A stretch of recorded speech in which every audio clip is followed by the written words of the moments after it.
So the return of professional football after the extended Africa Cup of Nations break has been filled with excitement and intrigue. Although there haven't been any significant changes in the league standings, many anticipate that this could shift after the international break. The Nedbank Cup has advanced to the quarterfinal stage, witnessing some major upsets along the way. Additionally, we've got Bafana Bafana. They're currently in camp preparing for the upcoming international friendlies against Andorra and Algeria. Joining us for insights are SABC Sport reporter Mazola Molefe. And Mazola, what an exciting time to be. Let me tell you, we're going to start at the bottom, but we're going to get there, okay? First up, let's look at Town Spurs.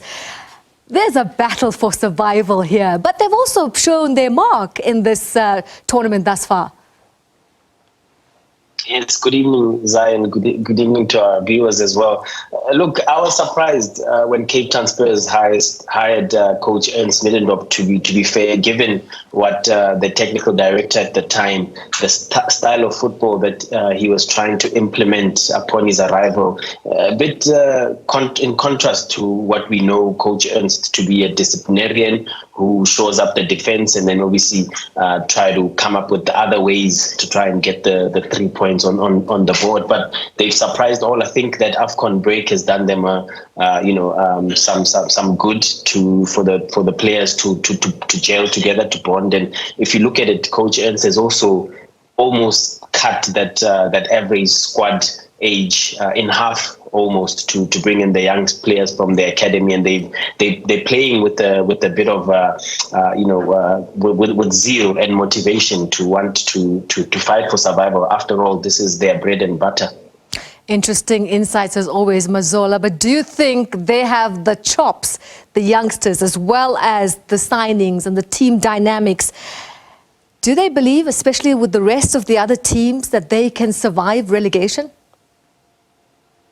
It looks like it. I mean, they got off to a great start in the year, facing Amazulu, and a lot of people perhaps writing them off, and they got some good 3 points there, and they even made the trip to Johannesburg to play Orlando Pirates, and they managed to get a point. They beat Swallows as well in one of their games. So it's been quite interesting to see how Town Spurs have developed. And of course, Richards Bay are dropping points as well. So if you look at it, I think, if I'm not, I stand under correction, last I checked, I think there was a 2 points gap between Richards Bay as well as bottom of the log table, Town Spurs. So the margins are thin now, and there's just a few games to go, and obviously we go into Easter now, and then we go into the last 2 months of the season. It's make or break, and a lot of people are starting to look like they are favoring Ernst Middendorp to turn it around, especially with the youngsters that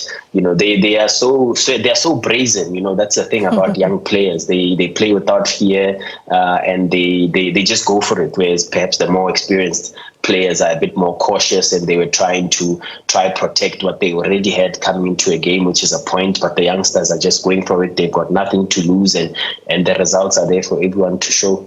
You mentioned Richards Bay. They've had quite a few challenges this season so far, coaching, staff issues. Do you think they have what it takes to stay in the PSL?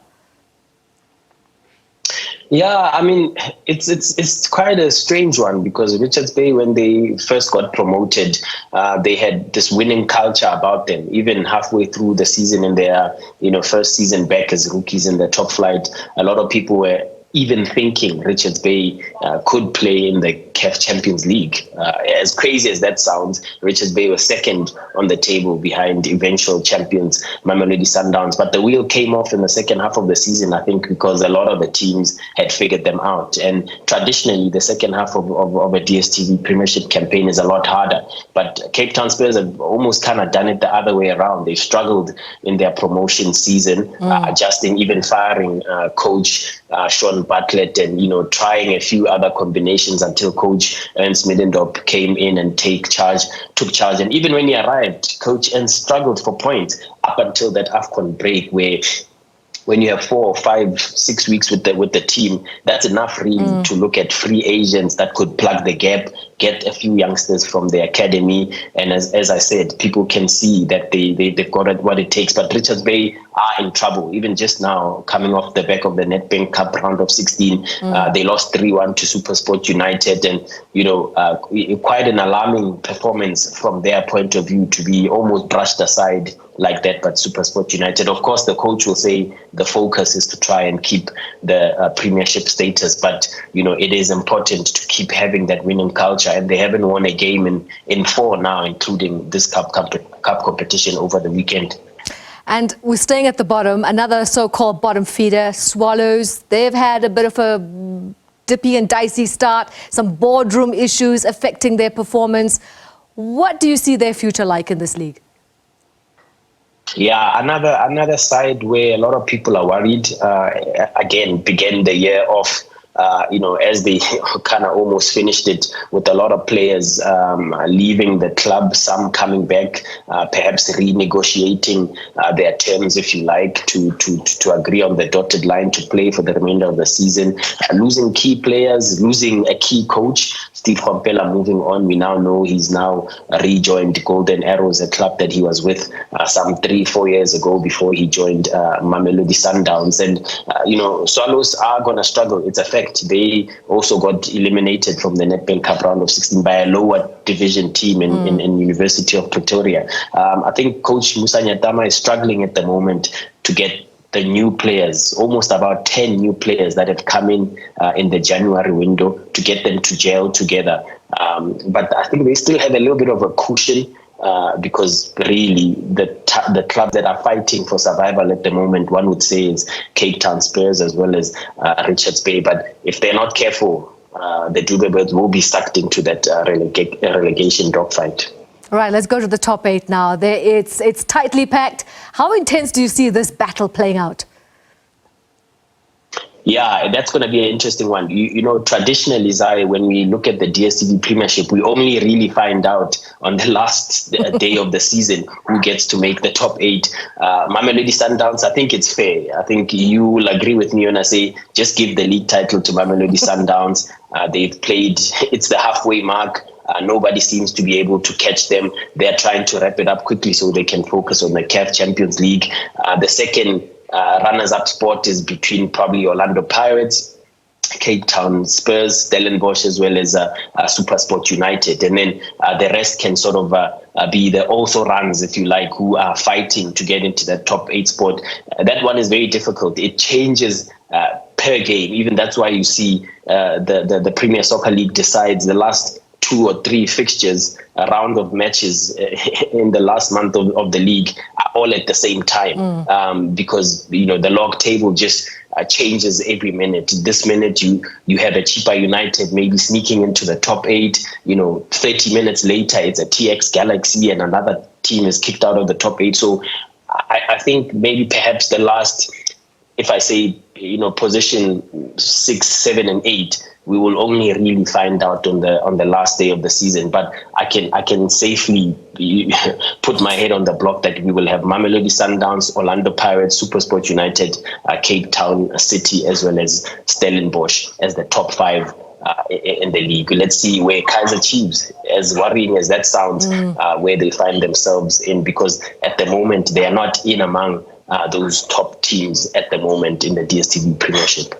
And Nedbank Cup, let's fast forward to that. Any surprises? I mean, this cup never fails to disappoint, right?